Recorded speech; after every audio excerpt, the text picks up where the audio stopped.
In this chapter of our Windows Server 2012 tutorial is installing and configuring servers. There are a number of things that needs to be done. First is planning. This is to guarantee the effectiveness of your servers. Then you go through the installation levels and end with migrating roles. You don't really need complicated strategies or intricate procedures. The following steps will give you a simple yet detailed discussion to ensure convenience in the whole installation and configuration process. So first we'll talk about the 8 stages of planning the installation and roles. First, practice the deployment in virtual machines. You can use VMware and Hyper-V to migrate your physical machine to the virtual machine. After that, test if the software works. Check if there are bugs or anything that will be affected by the upgrades.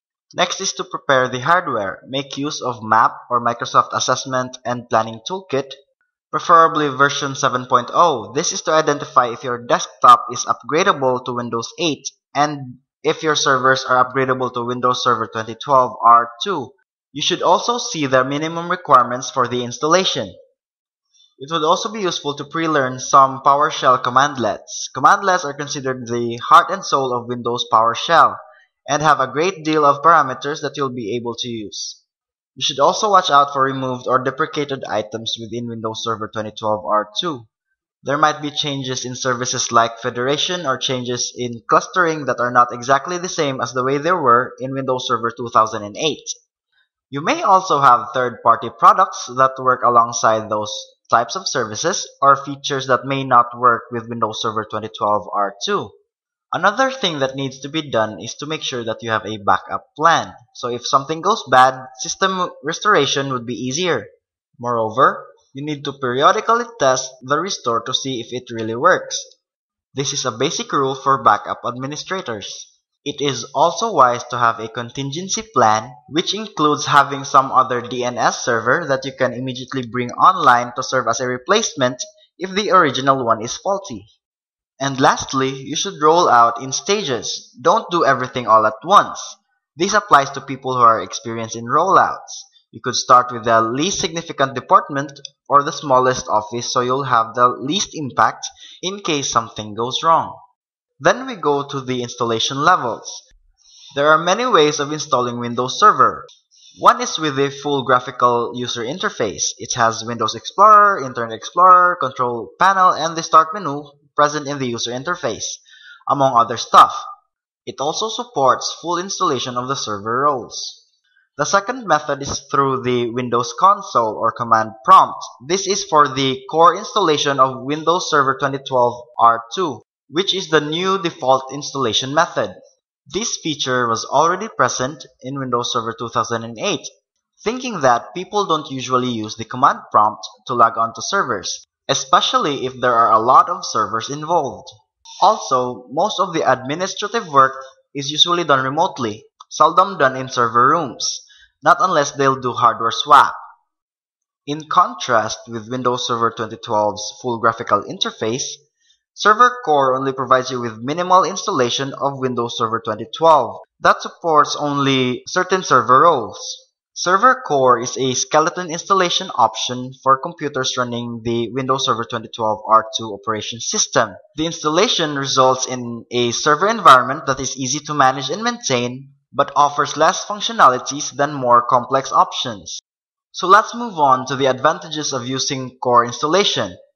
First and foremost, it has minimal attack surface, which means that there's less of the operating system, so there's much fewer exploits to execute on the operating system. Usually, hackers are able to work their way through the vulnerability of the user interface. Now, without the UI, it minimizes that possibility. It also has small footprint, which means that you will need a very little disk space for a core installation, saving you extra space in your drive.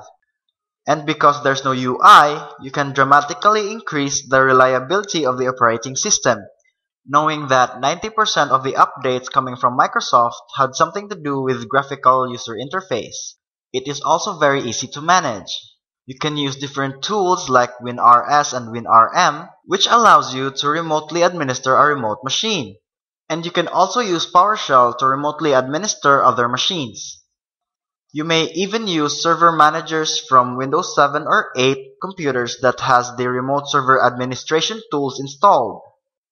The next installation level is the features on demand in minimal server interface. This reduces the footprint of the operating system. It can reduce either the full GUI installation or the core installation. What it does is it removes the payloads or bits of any unused items. And lastly, the minimal server interface. It gives you the GUI, but it doesn't give you the Internet Explorer or the control panel parts, just a subset of them.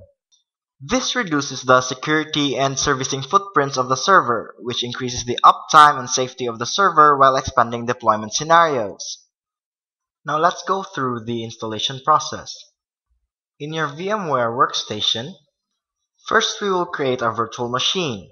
You can create one by clicking Create a New Virtual Machine in your user interface. After that, an installation wizard will pop up, which will let you choose between typical or a custom installation. If you are new to Windows Server, it's better to choose the typical installation, but if you want to personally customize your installation, you could choose Custom Advanced. After that, you will be asked whether to install from disk or an ISO file. In my case, I'm using an ISO file. Then you will be asked for the Windows product key, and then you'll need to select what type of installation that you want.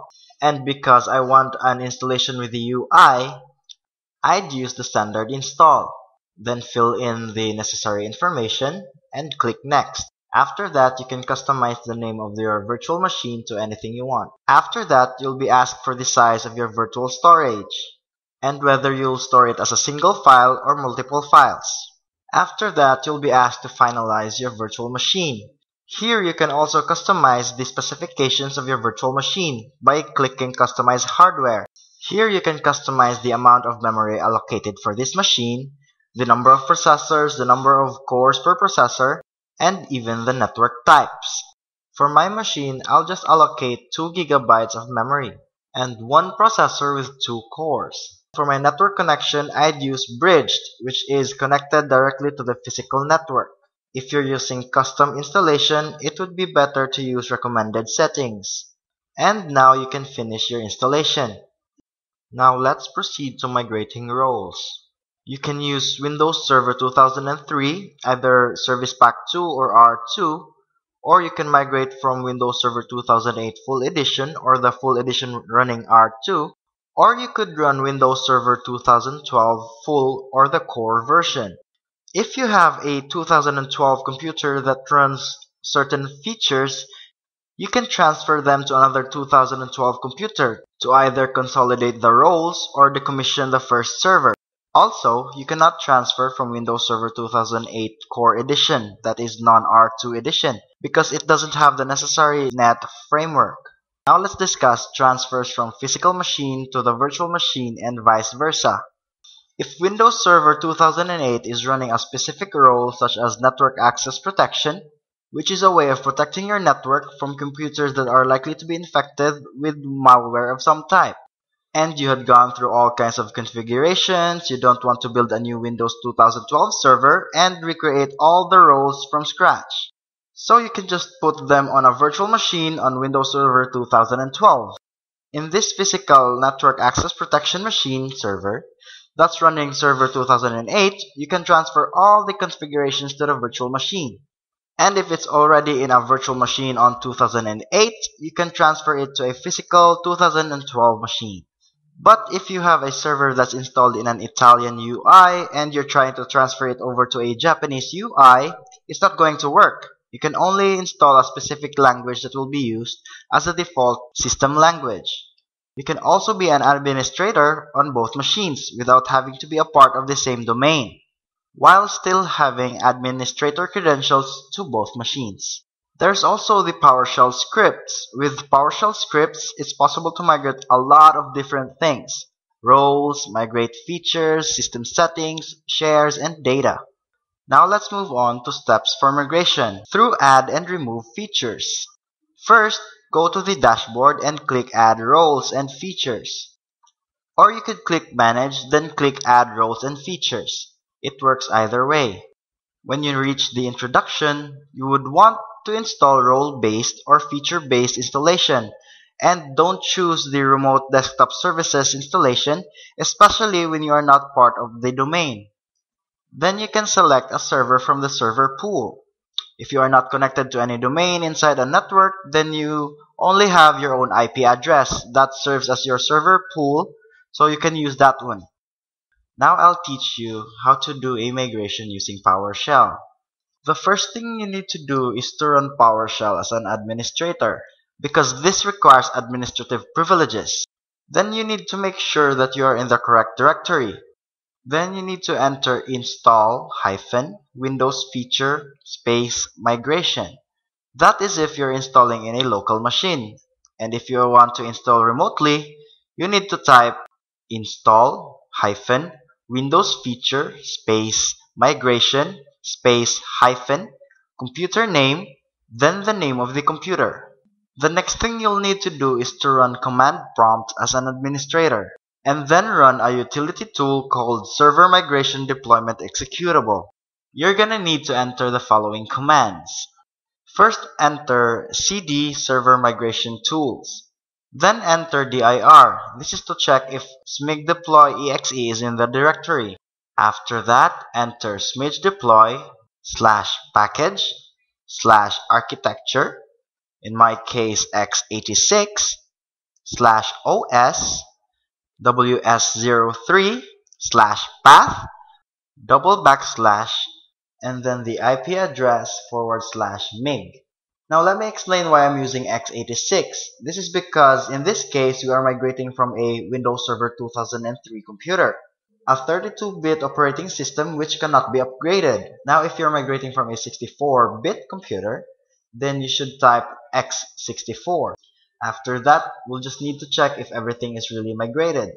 Now I'm gonna show you the requirements for all of this to work, especially the requirements for Windows 2003, because you're gonna need to install the Net Framework 2.0 with the Service Package 1. This is before installing PowerShell 2.0, because if you're gonna install PowerShell 2.0, it's gonna look for the Service Package 1. Now the last thing you need to do to make this migration work is to register the migration tools. And for this, we need to open the command prompt. Now the first step is to type cd space /mig. This is to redirect to the migration tool directory. Then enter dir. And then we'll need to change to the smt directory that we made earlier. And lastly, enter the command /smidgeploy. And that ends our video on installing and configuring servers. For more videos, check out this link right here.